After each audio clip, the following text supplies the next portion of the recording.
Atau hari ini kita akan melanjutkan perkuliahan Gingogaku Nimong dengan tema masih dengan pembahasan cabang linguistik ya. Kita masuk ke sintaksis. Hai.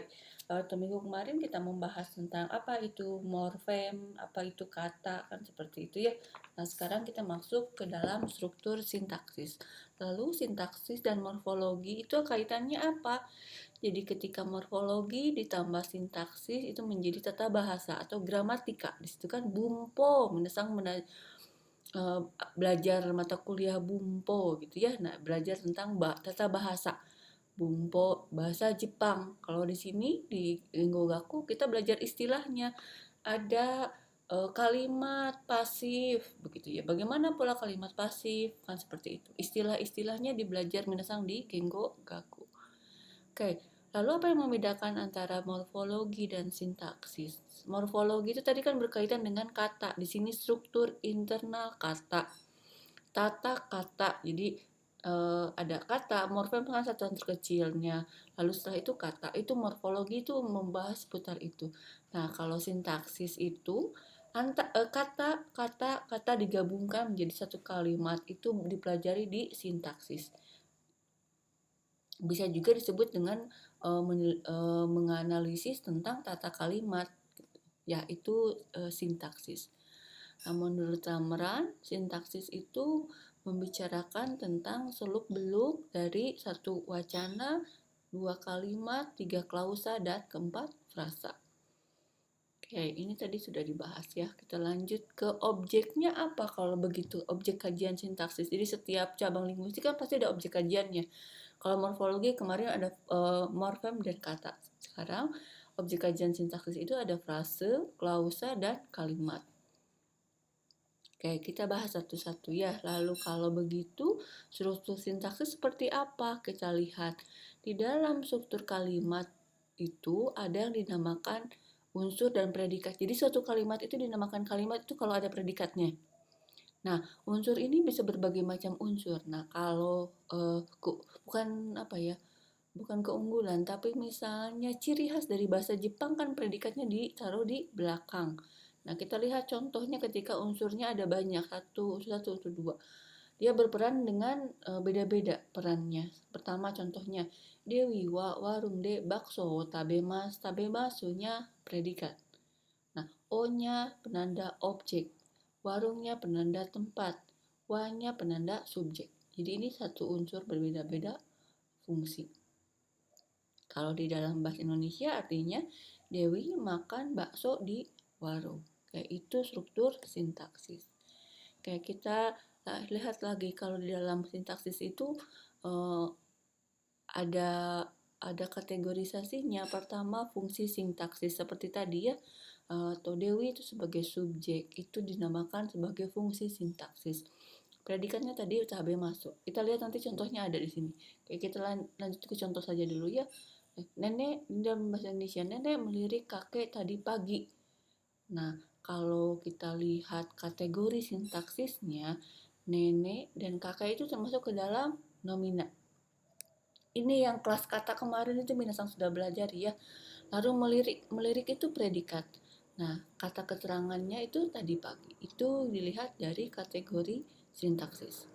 Nah, lalu fungsinya bagaimana? Seperti tadi sudah dijelaskan di slide sebelumnya, kalau nenek itu berperan sebagai subjek.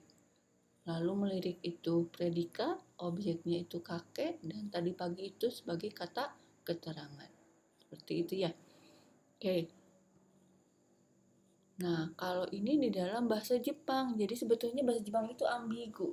Kalau minasang tidak tulis dalam kanji, kadang ini maksudnya apa, maknanya, katanya, tulisannya seperti apa, kanjinya apa, itu yang membedakan. Nah, kita lihat tidak hanya dari kanji, tapi ada makna ganda dalam secara semantik.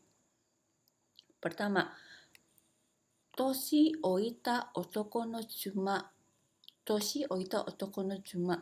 Kita lihat makna perkata. Toshi oita wa tua, otoko wa laki-laki, chuma wa istri.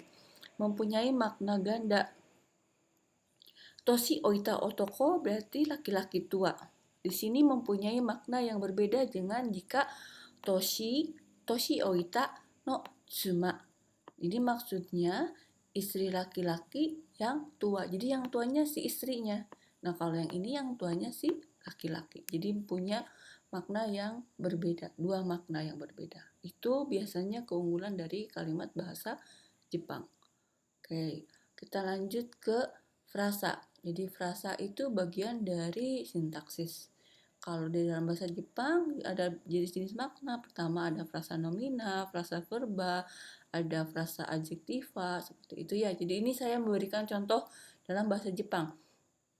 Seperti apa sih frasa nomina kan gitu ya. Di sini ya kalimat-kalimat 1 sampai 4 ini mempunyai makna dalam bahasa Indonesia anak-anak sedang bermain. Nah, dalam bahasa Jepang ternyata ada beberapa penulisan yang memungkinkan. Pertama, asoko ni sannin no kodomo ga asonde iru. Asoko ni sannin kodomo ga asonde iru. Asoko ni kodomo sannin ga asonde iru. Asoko ni kodomo ga sannin asonde iru. Ini semua frase memungkinkan semua, akan tetapi yang lebih lumrah dalam bahasa Jepang itu adalah nomor 2, sannin kodomo. Ya, sannin kodomo. Ga-nya ini sebagai subjek dia. Sannin kodomo, 3 anak itu. Atau kodomo ga sannin, itu yang lebih biasa. Kodomo ga sannin asonde iru. Ii desu ka? Oke. Hai, tsugi wa kita masuk ke frasa verba. Di sini berkaitan dengan kalau kemarin kan ada morfem terikat gitu kan. Kalau bahasa Jepang kan verbanya rata-rata terikat kan gitu ya. Terikatnya dengan jodoshi. Ini jodoshi. Ya. Jodoshi. Jadi misalnya serarete ita, kakak serarete ita itu kausatif, pasif, continuous, past tense di dalam bahasa Jepang. Nah, kakunya kakimas, kaku, kakimas, kakimasta, kakak serarete ita itu verba yang kontinuitas, lampau, dan kausatif pasif. Kakak serarete ita ni chigai nai daro. Ni chigai nai daro ini modalitas. Nanti minasang akan belajar modalitas di Nihongo Gaku. Oke, karena akan lebih rumit. Nah, kita lihat jodosinya. Jodosinya itu ini ya. Nah, itu termasuk jadi frase verba kakak serarete ita.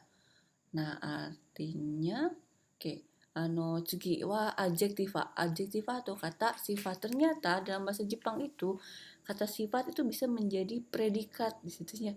Jadi ada Fujisan wa takai. Jadi kan ini bisa menjadi satu frasa. Fujisan tinggi, sonomura wa sabishi, atau desa itu sepi, sabishi, takai gitu. Nah, ada juga yang contoh frase seperti ini, wakai hito takai yama sabishi mura. Ini kalimat ya, ada dia menjadi predikat, tapi kalau ini frasa. Oke, lalu selanjutnya selain membahas frasa juga membahas tentang klausa. Menurut Abdul Khair ada 2 klausa. Sebetulnya klausa itu sekumpulan kata yang terdiri dari subjek dan predikat. Oke, kita lihat Fujisan wa takai itu bisa disebut dengan klausa karena terdiri dari subjek dan predikat. Dan itu predikat dalam bahasa Jepang bisa menjadi kata sifat kan gitu ya. Nah, di sini ada 2, adik mandi, kamar mandi. Itu yang mana? Yang ada predikatnya kan gitu. Atau mandi di sini nomor 1 itu mempunyai makna beraktivitas, predikat gitu ya. Nah, ini disebut dengan kalimat tunggal atau klausa. Nah, setelah kita membahas tentang klausa dan frasa, selanjutnya kita membahas tentang atau kalimat. Dari di dalam bahasa Jepang, kalimat dibagi 2. Ada yang berdasarkan struktur dan ada yang berdasarkan makna. Ini kita bahas satu-satu. Oke, jadi pertama berdasarkan struktur. Dokuritsu gobu atau kalimat yang tidak memiliki unsur predikat. Atau jutsu gobu, kalimat berpredikat. Dan di struktur tidak berpredikat dan berpredikat. Itu dalam bahasa Jepang. Oke, lalu kita lihat lagi contohnya. Dokuretsu gobung juga itu dibagi lagi. Ada yang dengan kalimat dengan kandoshi, misalnya dorobo, kan gitu ya. Dorobo itu kan kata. Misalnya dorobo wa, misalnya atau tsukamaeta, ditangkap. Itu dorobonya menjadi kata. Tapi ketika misalnya dorobo, misalnya gitu. Nah, itu mempunyai makna ketika ada pencuri lalu diteriaki orang. Dorobo itu menjadi kalimat dengan kandoshi, keseruan. Dorobo, kan gitu. Maling, kan itu jadi satu kalimat. Nah, kalimat dengan meisi, kalimat yang berfungsi untuk memanggil dan menjawab panggilan. Kan itu misalnya hai moshi moshi, itu kan menjawab panggilan. Atau misalnya genki desu ka? Hai genki, misalnya gitu kan. Itu untuk apa namanya? Tidak hanya satu kalimat tapi jawaban genki, misalnya gitu. Itu jadi satu kalimat karena dia jawaban dari pertanyaan. Oke, kalau jutsu gobung di sini ada 3. Doshi itu kan verba ya. Keyoshi itu kemarin sudah belajar kata sifat. Meisi itu kata benda. Doshi bung contohnya watashi wa hon o yomimasu. Tapi yomu itu bentuk atau kamusnya. Ame ga furimasu furu doshibu. Nah, kalau keyoshibung itu yang seperti tadi yang apa namanya, di dalam bahasa Jepang predikat itu bisa menjadi kata sifat itu menjadi predikat. Pang ga oishi, ini satu kalimat. Keyoshibung namanya. Ano hito wa kirei da, gitu ya. Lalu ada meishibung. Nah, ini bentuk jodoshinya. Janakatta des, dewanakatta, gitu ya. Kyo wa yasumi janakatta. Yasuminya kan doshi. Tapi di sini ada akhirannya, jodoshi tadi itu ya. Jadi bentuknya bukan kalimat verba, tapi meishibung. Kalimat kata benda, meishibung gitu lah ya, istilahnya. Oke, lalu ketika jutsu gobung juga berdasarkan jumlah klausa. Di sini ada kalimat tunggal dan kalimat majemuk. Kalau ini kan dalam bahasa Indonesia juga ada ya, kalimat tunggal seperti apa, kalimat majemuk seperti apa. Nanti kita lihat satu-satu. Oke, contohnya ini kalimat majemuk. Biasanya ditandai dengan koma kan, kata sambung, koma, 2 kalimat digabungkan. Kaze o hite gakko yasunda. Kaze o hite gakko yasunda. Atau kaze o hite gakko yasunda. Yang mana ada kalimat yang mana induk kalimat gakko yasumimashita. Watashi wa gakko yasumimashita. Kenapa? Di sini alasannya kaze o hite. Yang ada kalimatnya si kaze tadi. Oke, lalu ada yang istilahnya klausa tambahan. Kino watashi mimashita. Kino watashi mimashita. Nani o mimashita ka? Kan gitu ya. Misalnya hikoki o mimashita. Itu yang pendeknya. Tapi ini bisa menjadi klausa. Watashi wa tomodachi ga tenis wo shite no o mimashita. Kino watashi wa mimashita. Kemarin saya melihat apa? Kan gitu. Atau tomodachi ga tenis wo shite no. Teman yang sedang bermain tenis. Itu menjadi klausa. Jadi ada 2 kalimat kalimat majemuk di dalamnya, tapi dia dijadikan objek. Itu dalam bahasa Jepang bisa seperti itu ya.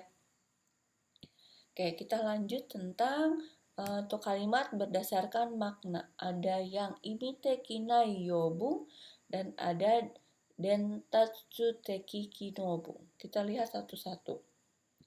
Oke, imite kinai yobung itu ada yang jotai bung, kalimat keadaan. Kino ga ame ga furimashita. Kino ame ga furimashita. Sudah keadaannya seperti apa? Sudah hujan. Ame ga furimashita.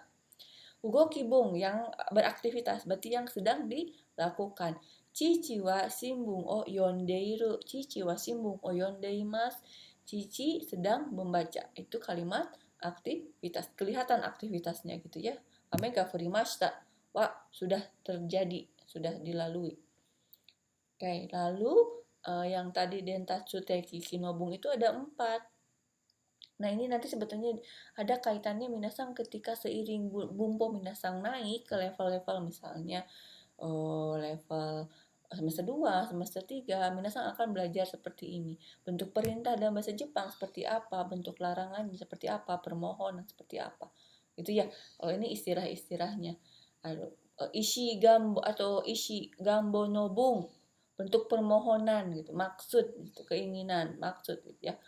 Lalu misalnya nobetate nobung itu bentuk berita, seperti apa bentuknya? Toi kakebung bentuk tanya. Kalimat tanya dalam bahasa Jepang pakai apa? Misalnya deska kan gitu. Itu salah satu contohnya. Ini istilah-istilahnya saja. Nah, ini di minasang apa namanya? Masuk ke dalam kajian sintaksis. Jadi, minasang ketika misalnya sensei saya mau menganalisis nanti untuk skripsi bentuk larangan dalam bahasa Jepang ditinjau dari sisi sintaksis. Nah, berarti kita lihat larangannya itu kalimatnya apa saja, bentuknya apa saja. Itu seperti itu. Itu kalau ditinjau dari segi sintaksis. Oke. Nah, kalau ini mungkin kita akan sambungkan ke minggu depan ya. Jadi di dalam unsur kalimat itu ada yang sebagai subjek, predikat, objek, keterangan, modifikator, konjungsi, shushokugo gitu. Man juga selalu belajar shushokugo. Lalu sebagai konjungsi kalimat sambung. Kita akan belajar di minggu depan mengenai tentang kategori tata bahasa Jepang. Itu ya dilanjutkan di minggu depan. Dan jika ada pertanyaan, minasang silakan siapkan untuk kita Zoom minggu depan ya. Deska? Hai, ja. Atau videonya sudah selesai, minasang silakan belajar sendiri ya.